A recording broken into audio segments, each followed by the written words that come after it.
Olá a todos, sejam todos bem-vindos ao canal da Fraternidade São João Paulo II. Eu sou o Gilmar. Eu sou a Vanderly, nós estamos casados há 32 anos, nós temos 2 filhos, um neto. E hoje nós vamos falar um pouquinho sobre um dos nossos filhos, que é o Samuel Maria. Mergulhar em teu amor. Então nós vamos partilhar com vocês um pouquinho como que foi essa ida dele no convento, como foi a nossa aceitação.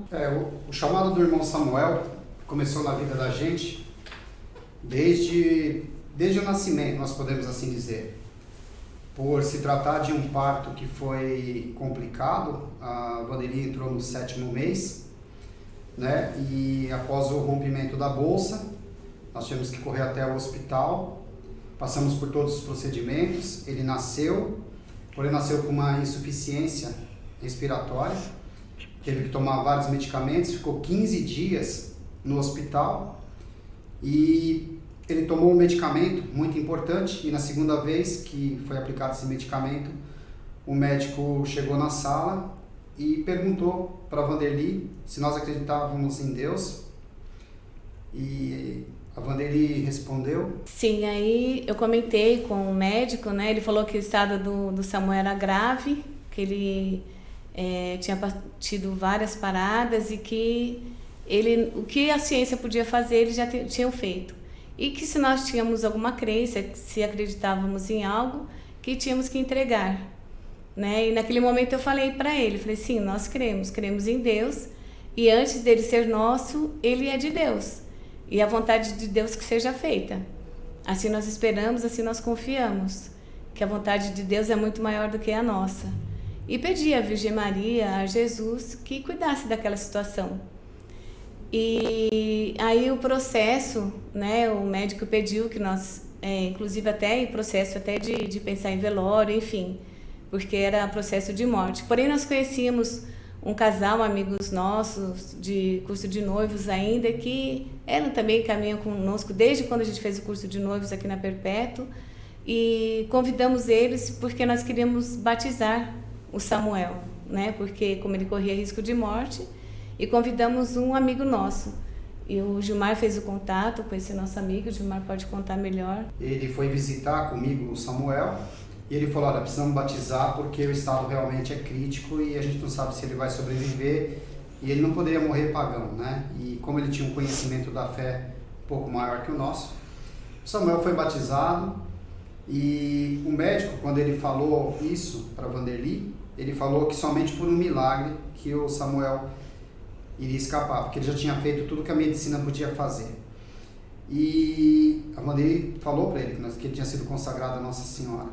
Bom, passou esse período, ele foi batizado, passado 15 dias ele teve alta e entrou no processo de recuperação e a vida dele seguiu normalmente. Fizemos todos os exames necessários por conta das sequelas que poderiam ficar, graças a Deus não foi detectado nenhuma sequela. E o Samuel foi seguindo a vida dele, de estudo, de família, junto com a gente ali, a gente nunca percebeu nada de diferente nele. E nós já servíamos, nesse tempo, nós já servíamos na igreja, né? Passamos a servir na igreja. E o Samuel foi crescendo dentro da igreja, nós sempre educamos eles, né, dentro da igreja, né? Então, ele foi crescendo ali, e ali foi participando dos jovens, de grupo de jovens, até que um dia o padre Hércules, que era ali da paróquia São José, ele fez um convite, um chamado por Samuel para ser o coroinha, para servir como coroinha do altar.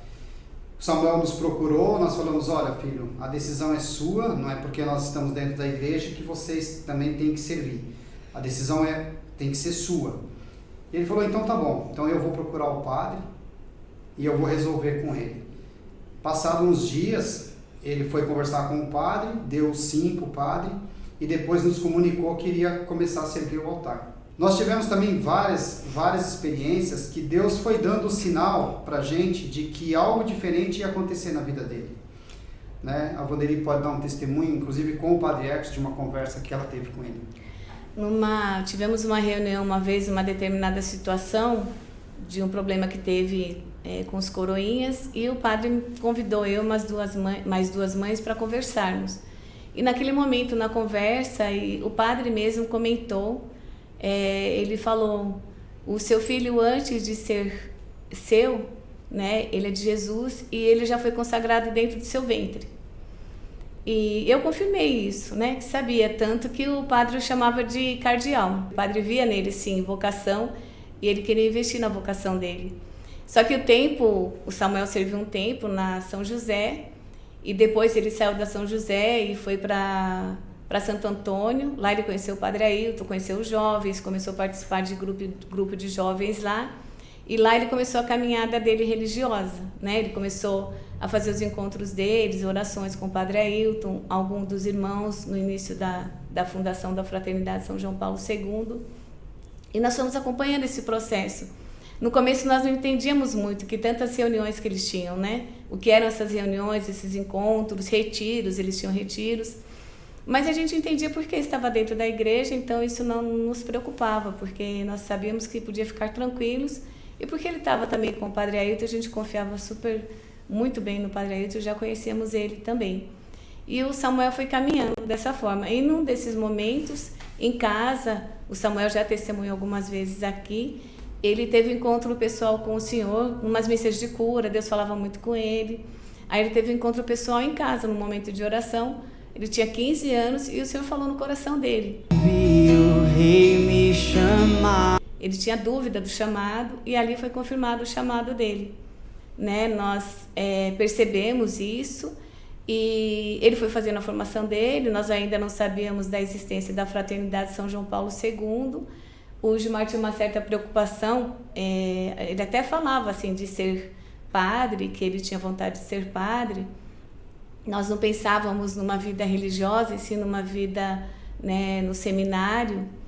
E ele foi sendo acompanhado pelo padre Ailton. Nós vimos algumas diferenças nele, assim, dos encontros que ele ia, dos retiros que ele ia, que ele voltava de forma diferente.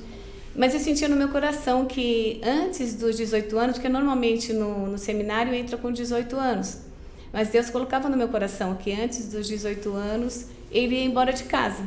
Eu não conseguia entender. Aí eu partilhava com o Gilmar falava: Vanderly, só com 18 anos entra no seminário. Eu falei: mas eu sinto no meu coração que ele vai sair antes dos 18 anos. Isso é um chamado de Deus, a gente tem que descansar e confiar em Deus. Teve um outro episódio também, que eu gostaria de ressaltar aqui, que como Deus vai mostrando pra gente, dando sinais, e nós temos que nos atentar nesses detalhes. Uma das primeiras visitas que nós fizemos na Canção Nova, né, eles eram muito novinhos ainda, e numa ocasião, depois lá na hora do almoço, nós pegamos uma fila para poder comprar o alimento, né, comprar o almoço para poder ir para o restaurante. E tinha um jovem num caixa, um rapaz jovem também, um pouco mais velho que eles, mas também não passava de 18 anos, mais ou menos. E eu estava na fila, quando chegou a minha vez, eu fiz o pedido do que eu queria, né? E eu via que o rapaz tentava olhar por trás, atrás de mim. E eu olhei para trás para ver se era alguma pessoa que estava incomodando, alguma coisa. E eu via que ele olhava e, né, mexia a cabeça para olhar por trás dos meus ombros. E eu olhei para trás. Aí quando eu olhei para trás, ele pegou e chamou o Samuel. Falou: Ei jovem, você. Aí o Samuel olhou, falou: eu? Pôs a mão, né? E ele falou: sim, você mesmo. Ele falou: o que você está esperando para atender o chamado de Deus na sua vida?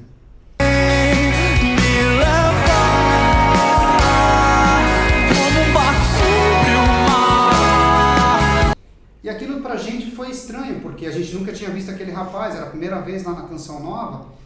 Mas tudo bem, aquilo passou desapercebido. Depois, lógico, nós conversamos um pouco sobre isso, mas passou também batido, né? E outra coisa também que chamava a nossa atenção era a forma como ele evangelizava, a preocupação dele em evangelizar dentro da escola. Então ele trazia os amigos da escola para poder evangelizar dentro de casa.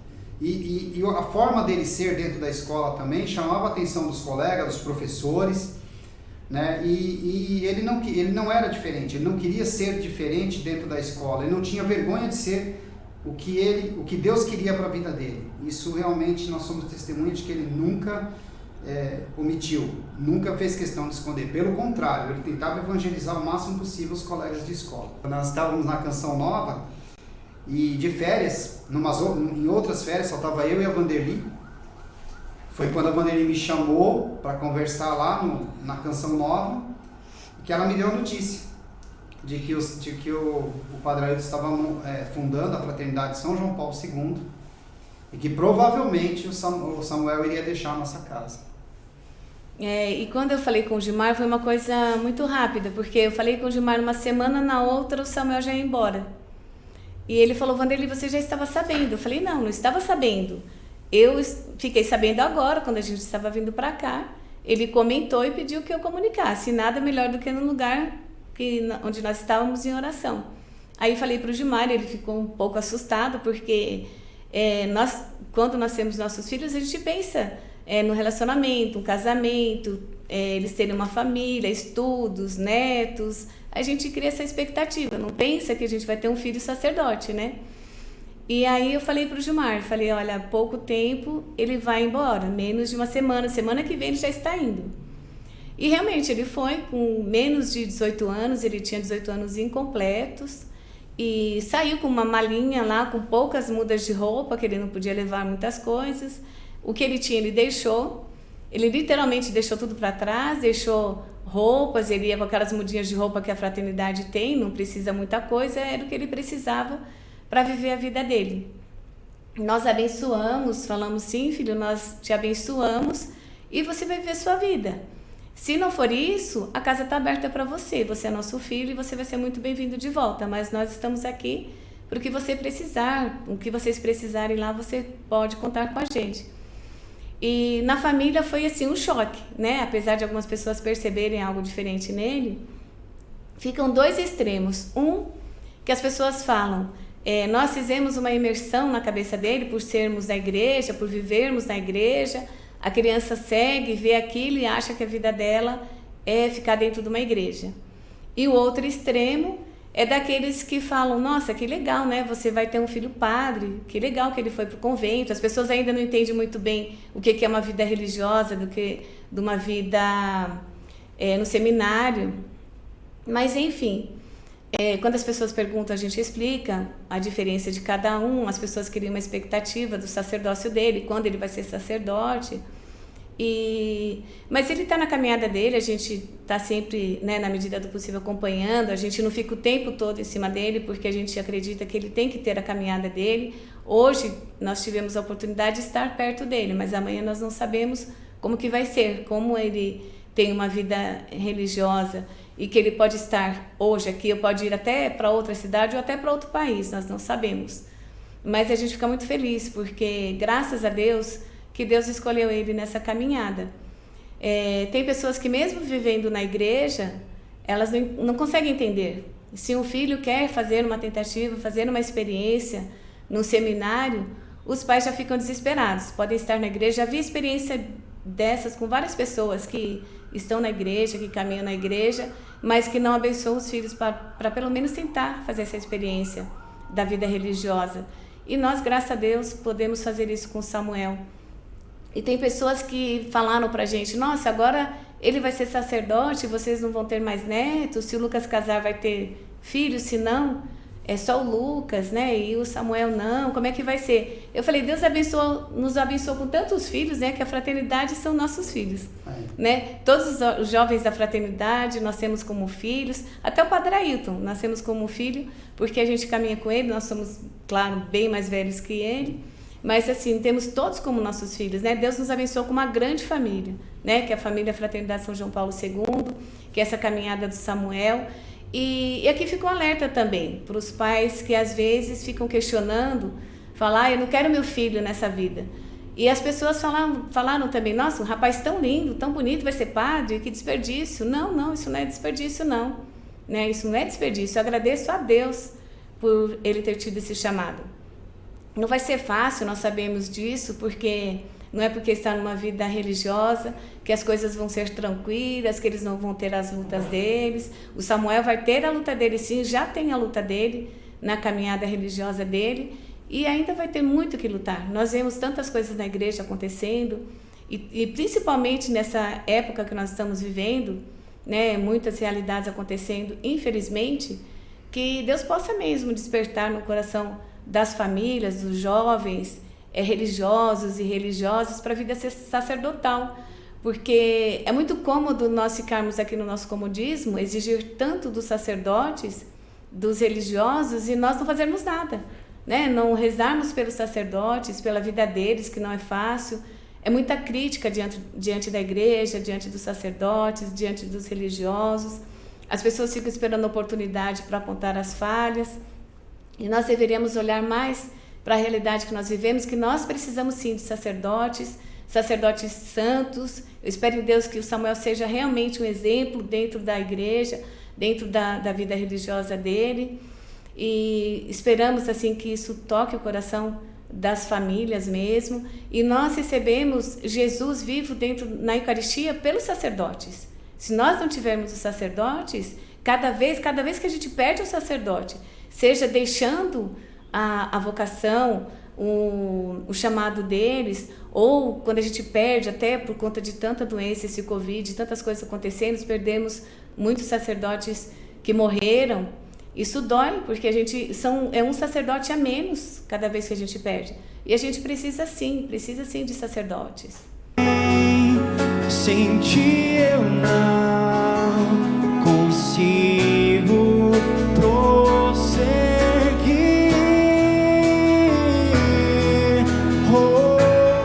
Nós tivemos um testemunho que uma vez nós estávamos no retiro, e uma irmã religiosa, não sei se da Angola, eu sei que é um daqueles países africanos que falavam português, então deu para entender nitidamente. Acho que você se lembra disso, que ela falou uma vez assim, ela tinha recebido um chamado para a vida religiosa, e ela falou assim: todas as pessoas acham muito bonito o chamado para uma vida religiosa quando é na família dos outros, mas quando é na nossa família, muitos rejeitam, muitos são contras. Claro, por tudo isso que nós vemos aí, e essa perseguição que a igreja sofre, que a Vandeira, todos esses motivos que a Vandeira já falou. Mas eu acho que a gente tem que deixar um recado aqui para você, pai, mãe. Se o seu filho receber um chamado, se ele te procurar para dizer que recebeu um chamado, acho que a primeira coisa que você deve fazer é apoiar. Apoiar, porque uma coisa é certa: se não for vocação, com certeza ele vai voltar para sua família. Então não adianta você tentar lutar contra as vontades de Deus, porque primeiro ele permitiu que ele permanecesse conosco, e depois que os filhos para nós, eles são uma concessão de uso. Os nossos filhos são verdadeiramente de Deus. Deus nos empresta para que a gente possa cuidar, e nós seremos cobrados por isso. Então, um recado que fica aqui para você: se o seu filho receber uma vocação, procure num primeiro momento apoiar. Pode ter certeza que se não for uma vocação e se não for a vontade de Deus, ele vai voltar para a sua família. Então, acho que é isso, né, o recado. Eu tracei planos quando sonhei com você. Eu te conheço desde o ventre de tua mãe. Eu te escolhi para ser profeta entre as nações. És meu. Nós agradecemos por nos convidar a dar esse testemunho e até colocar um pouco da nossa história, a história de Samuel, para que as pessoas possam ser despertadas, né, com o nosso testemunho, com isso que nós colocamos aqui, para pensar um pouco mais, né, nessa caminhada religiosa. O Gilmar fala muitas vezes isso, que é melhor buscarmos nossos filhos dentro da igreja do que buscar nossos filhos no mundo. E no mundo é muito mais difícil nós tirarmos. E o próprio Jesus disse, né? Aquele que quer me seguir, pega a sua cruz e siga, né? Então, independente das lutas que nós vamos passar, que o Samuel vai lutar, nós estamos aqui com ele, orando por ele, e peço para cada um de vocês também, para que esteja conosco, né? Nessa caminhada, na caminhada da Fraternidade São João Paulo II. É isso. Queria dizer para o Samuel que nós amamos muito ele, eu, né, como pai, a Vanderi como mãe, o Lucas como irmão, a Jéssica e o neto, né, que é o afilhado dele. Nós te amamos muito, nós te apoiaremos sempre, aonde quer que você esteja. Enquanto estivermos vivos, você sabe que pode contar com a gente, porque a gente ama você.